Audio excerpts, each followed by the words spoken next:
చట్టం తన పని తాను చేస్తుంది, ఇది నిజం. కానీ అదే చట్టాన్ని అన్వయించుకోవటం రాజకీయ పార్టీల నైజం. ఇది పచ్చి నిజం.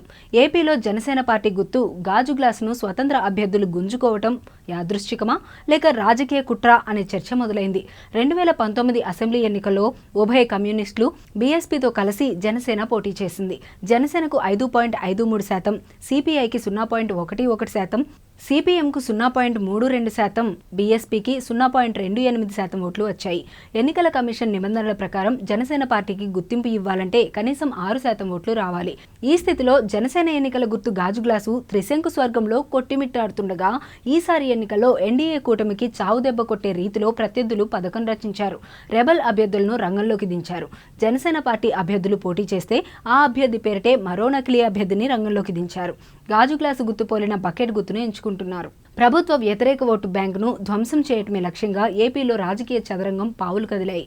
మరీ ముఖ్యంగా జనసైన్యాన్ని నిర్వీర్యం చేయటమే లక్ష్యంగా వ్యూహరచన జరపటమే కాదు, అమలులో ప్రత్యక్ష పార్టీని బాబోయ్ అనిపించిన తీరు రాజకీయ పరిశీలకుల్ని ఆశ్చర్యపరిచింది.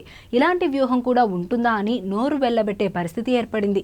ఇక టీడీపీ, బీజేపీ అభ్యర్థులు పోటీ చేస్తున్న స్థానాల్లో రెబల్ అభ్యర్థులను ప్రోత్సహించారు. జనసేన పార్టీకి గుర్తింపు లేని స్థితిలో గాజు గ్లాసును కోరుకున్నారు. ఇక్కడ జనసేనకు నష్టమేంటి, కూటమికి కష్టమేంటి అంటే ప్రభుత్వం ఓటు చీలకూడదని జట్టుకట్టిన కూటమి ఓటు బ్యాంకునే గుల్ల చేయటం ఇక్కడి వ్యూహంగా కనిపిస్తోంది. కనీసం 2-3 వేల ఓట్లు చీలినా ఓటమి అంచుల్లోకి చేరక తప్పదు అనే థియరీని ఇక్కడ పాటిస్తున్నారు. సరిగా ఎక్కడ కూటమి అభ్యర్థి గెలుస్తాడో అక్కడే గాజు గ్లాస్ కోసం బినామీ అభ్యర్థిని రంగంలోకి దింపుతున్నారు. అయితే ఈ గుర్తును ఇతర స్వతంత్ర అభ్యర్థులకు ఇవ్వవద్దని కూటమి న్యాయం పోరాటానికి దిగింది. టీడీపీ, బీజేపీ కూటమితో 10% పైగా సీట్లలో పోటీ చేస్తున్నామని జనసేన ఎన్నికల కమిషన్ దృష్టికి తీసుకెళ్లింది. ఇతరులకు గాజు గ్లాసు గుర్తును కేటాయించొద్దని విజ్ఞప్తి చేసింది. 21 అసెంబ్లీ, 2 లోక్సభ నియోజకవర్గాల్లో జనసేన పోటీ చేస్తోంది. మిగిలిన చోట్ల టీడీపీ, బీజేపీకు మద్దతు ఇస్తుంది. ఫ్రీ సింబల్ జాబితాలో ఉండటంతో మిగిలిన నియోజకవర్గాల్లోనూ అభ్యర్థులకు గాజు గ్లాస్ గుర్తును కేటాయించారు. దీంతో కూటమి పార్టీలు ఆందోళన చెందుతున్నాయి. విశాఖ ఉమ్మడి జిల్లాలో ఒక ఎంపీ, 2 అసెంబ్లీ సీట్లలో ఇండిపెండెంట్లకు గాజు గ్లాస్ కేటాయించారు. జనసేన ఓట్ బ్యాంక్ ఎక్కువగా ఉన్న గాజువాక, భీమిలిలో ఇండిపెండెంట్లు గాజు గ్లాస్ గుర్తును సింబల్ దక్కించుకున్నారు.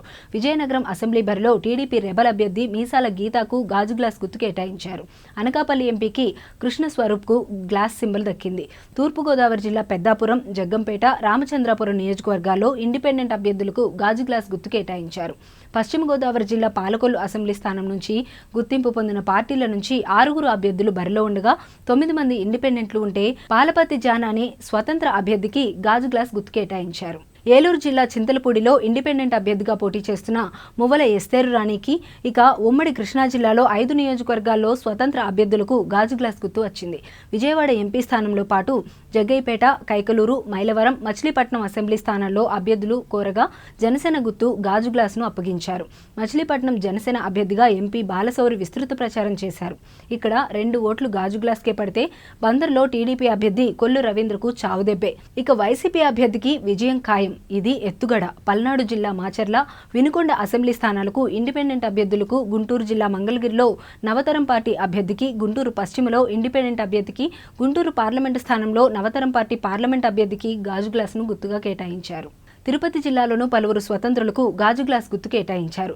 శ్రీకాళహస్తి ఇండిపెండెంట్ అభ్యర్థి భాస్కర్ తీగలకు, మదనపల్లి స్వతంత్ర అభ్యర్థి షాజహాన్ బాషాకు, చంద్రగిరిలో మరో ఇండిపెండెంట్ అభ్యర్థికి, నగరిలో జయరామయ్యకు, నెల్లూరు జిల్లా కావలి, ఆత్మకూరు, సర్వేపల్లి నియోజకవర్గాల్లో స్వతంత్ర అభ్యర్థులకు గాజు గ్లాస్ గుర్తు అప్పగించారు. కడప జిల్లాలో 2 స్వతంత్ర అభ్యర్థులకు, మైదుకూరు, కమలాపురం నియోజకవర్గాల్లో స్వతంత్రులు కోరడంతో గాజు గ్లాస్ గుర్తును కేటాయించారు. రాజంపేట ఎంపీ స్థానంలో ఎట్టకెలకు పులి శ్రీనివాసులు ఇండిపెండెంట్ అభ్యర్థికి కూడా గాజు గ్లాస్ గుర్తు దక్కింది. ఉమ్మడి కర్నూలు జిల్లాలో డోన్, పత్తికొండ, ఆదోని నియోజకవర్గాల్లో స్వతంత్ర అభ్యర్థులకు గాజు గ్లాస్ గుర్తును కేటాయించారు. ప్రకాశం జిల్లాలోని మార్కాపురం, గిద్దలూరు నియోజకవర్గాల స్వతంత్ర అసెంబ్లీ అభ్యర్థులకు కూడా గాజు గ్లాస్ గుర్తు దక్కింది. అనంతపురం జిల్లాలో 3 చోట్ల ఇండిపెండెంట్ అభ్యర్థులకు గాజు గ్లాస్ కేటాయించారు. తాడిపత్రి, రాప్తాడు, గుంతకల్లు అభ్యర్థులకు గాజు గ్లాస్ గుర్తు దక్కింది. టీడీపీ నుంచి ముఖ్య నేతల బుజ్జగింపు ఫలితంగా నూజివీడు నుంచి ముద్రపోయిన వెంకటేశ్వరరావు, మాడుగుల నుంచి పైలా ప్రసాద్, మడకసిర నుంచి సునీల్ కుమార్ తమ నామినేషన్లను ఉపసంహరించుకున్నారు. కానీ మరికొన్ని కీలక నియోజకవర్గాల్లో మాత్రం రెబల్స్ పోటీలో నిలిచారు. గాజు గ్లాస్ గుర్తుతో కూటమి అభ్యర్థులకు తీరని నష్టం కల్పించే స్వతంత్రుల వ్యూహం నుంచి కోలుకునేందుకు టీడీపీ అధినేత చంద్రబాబు, జనసేన అధినేత పవన్ ప్రతి వ్యూహాన్ని రచించారు. తొలుత న్యాయ పోరాటాన్ని ఎంచుకున్నారు. హైకోర్టులో పిటిషన్ దాఖలు చేయగా ఈ అభ్యంతరాలపై 24 గంటల్లో నిర్ణయం తీసుకుంటామని ఈసీ హైకోర్టుకు వివరించింది.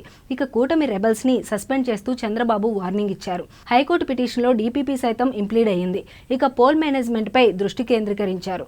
స్వతంత్ర అభ్యర్థులు అంతా అధికార పార్టీ పెయిడ్ బ్యాచ్ అని ప్రచారం చేయాలని నిర్ణయానికి వచ్చారు. క్షేత్రస్థాయిలో గాజు గ్లాస్ గుర్తుపై అసలు విషయాలను ప్రచారం చేయాలని, నకిలీ అభ్యర్థుల పేర్లు ఉంటే బ్యాలెట్లో తమ సంఖ్య ఆధారంగా ఓటు వేయించాలని పార్టీ లీడర్లకు సూచించారు.